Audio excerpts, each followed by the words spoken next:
अगर कोई आपके पास बच्चे हैं तो प्लीज़ उनको लेफ्ट राइट कर दें, साइड पे कर दें उनको, because this is very disturbing.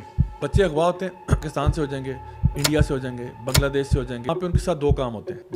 एक तो होते हैं वो रेप होते हैं और दूसरा वो टॉर्चर होते हैं। वो कहते हैं कि जब बच्चे टॉर्चर होते हैं ना तो at that time they release adrenaline. उस टाइम पे वो बच्चों का ब्लड निकालते और वो अपने अंदर इंजेक्ट करते। This is a kind of नशा।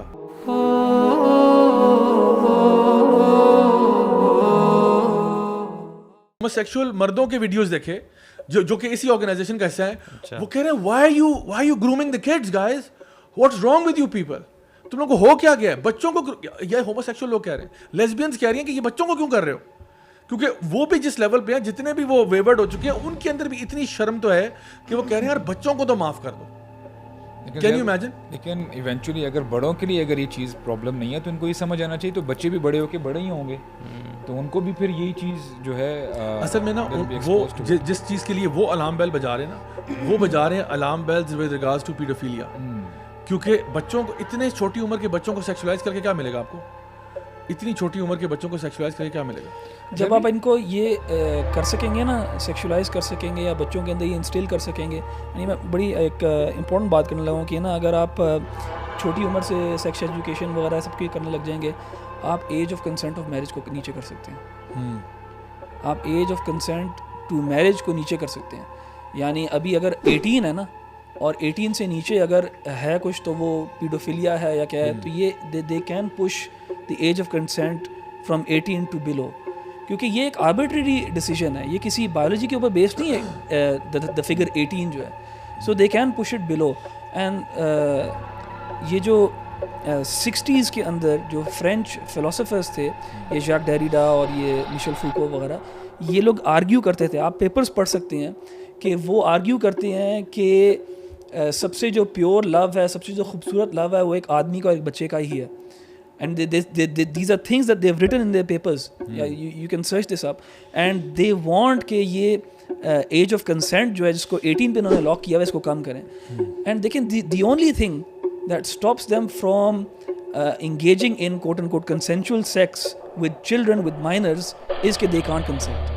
That's the only thing. अगर वो उसको नीचे कर लेते हैं तो ये लीगली बच्चों के साथ ज्यादती कर सकते हैं। So ये ना, ये this is the depravity and ये सोच है। अच्छा, अभी आप देखें कि जो अमेरिका में मेल गिब्सन काफ़ी अरसे पहले ब्लैकलिस्ट हुए। उन्होंने उस टाइम पे ये कहा था, ये क्लेम किया था कि हॉलीवुड के अंदर ना बहुत सीरियस किस्म के पीडोफाइल रिंग्स हैं हॉलीवुड के अंदर, एंड जितने भी चाइल्ड एक्टर्स हॉलीवुड में आते हैं, उसने बेसिकली इस तरह की बात की थी कि मैंने बहुत बड़े बड़े शैतान देखे, शयातीन देखे हॉलीवुड के अंदर, वो कहते हैं कि there is a time when you think कि you know this is unreal, and when you think कि यू नो आपने बहुत बुरी चीज़ें देखी हुई हैं, तो आपको लगता है you know now I have seen everything, but then you see Hollywood and then you realise कि I haven't seen anything yet. और फिर वो कहता है कि, बल्कि वो तो यहाँ तक कहता था कि मैंने जिनके कुछ लोगों से मिला तो मुझे तो वो बाकायदा शयातीन लगे। यानी मैं मेटाफोरिकली नहीं कह रहा, एक्चुअली वो कहता है this guy I saw was floating in the air. मतलब फ्लोटिंग इन द एयर से मतलब ये कि जब वो मेरी तरफ आया है तो ऐसा लगा था कि जैसे ग्लाइड करके आया है, कि वो he was not even walking. यानी इस तरह के मुझे डिमोनिक लोग मिले हैं। तो वो खैर उसने क्लेम किया था कि मैं कोई डॉक्यूमेंट्री पर बनाऊंगा। अभी रिसेंटली एक फिल्म आई है जो कि आई थिंक 2-3 दिन पहले रिलीज़ हुई है। जिम कवीज़ल एक बड़े प्रोमिनेंट एक्टर रहे हैं, वो भी गायब हो गए थे। इसी की मेल गिब्सन की फिल्म में स्टार किया था, पैशन ऑफ द क्राइस्ट में। उसके बाद दोनों ही गायब हो गए बिकॉज हॉलीवुड ने दोनों को बहुत ब्लैकलिस्ट किया, बिकॉज दोनों आप कह लें प्रैक्टिसिंग क्रिश्चियंस हैं, and they were very much you know on board with this thing कि हमारे हॉलीवुड में बहुत गंद हो रहा है। अच्छा, इससे पहले कॉरी फेल्डमैन एक एक्टर थे जो कि 1980s में फिल्मों में बड़े आते रहे, और उस टाइम पे लॉस्ट बॉयज़, गूनीज़ वगैरह में आए, and he was one of those first whistle blowers जिन्होंने शोर मचाया था कि हॉलीवुड के अंदर ना he basically claimed, and I quote, कि कोई भी बच्चा नहीं बचा।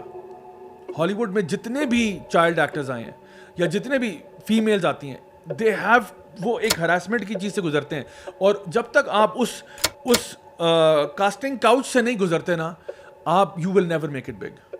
And Corey Feldman went on Oprah, went on Dr. Phil, went on a dozen different programs. उसने बहुत शोर किया. I think he even claimed कि मैं कोई बुक लिख रहा हूँ. पता नहीं वो बुक आई या नहीं, या उसकी क्या कहते हैं डॉक्यूमेंट्री भी उसने बनानी थी. He was asking for like $10 million or something like that. But ये कि he did do tours and try to raise his voice. But वो एक एक्टर था. उसके साथ कुछ लोग जुड़े भी by the way. कुछ लोग आपस में जुड़े भी, उन्होंने भी बात की. Some people came out and said, you know what, ऐसा हुआ है. कुछ लोगों ने दबे अल्फाजों में बात की. And then a lot of times you'll find कि जो Disney Kids था ना, सारा गंद वहाँ से शुरू होता. वहाँ से Britney Spears, Christina Aguilera, Justin Timberlake, Miley Cyrus वगैरह, ये जितने भी लोग निकले बड़े इनोसेंट तरीके से स्टार्ट हुए. But over the years they became very strange, you know, very strange, borderline demonic हो गए in their symbolisms and all that. तो यू हैव टू क्वेश्चन कि क्या हुआ है. अभी जो इनकी फिल्म आई है साउंड ऑफ फ्रीडम के नाम से, it's about child trafficking. And वो ये क्लेम करते हैं उसमें कि चाइल्ड ट्रैफिकिंग जो है 2 मिलियन बच्चे हर साल ट्रैफिक होते हैं. एंड वो कहते हैं कि this is bigger than the arms trade, जो इलीगल आर्म ट्रेड से बड़ी चीज़ है, अल्कोहल से बड़ी चीज़ है. शायद ये ड्रग ट्रेड को भी बीट कर देगी कुछ ही सालों में. और ये क्या होता है, आई मीन अगर कोई आपके पास बच्चे हैं तो प्लीज़ उनको लेफ्ट राइट कर दें, साइड पे कर दें उनको, because this is very disturbing.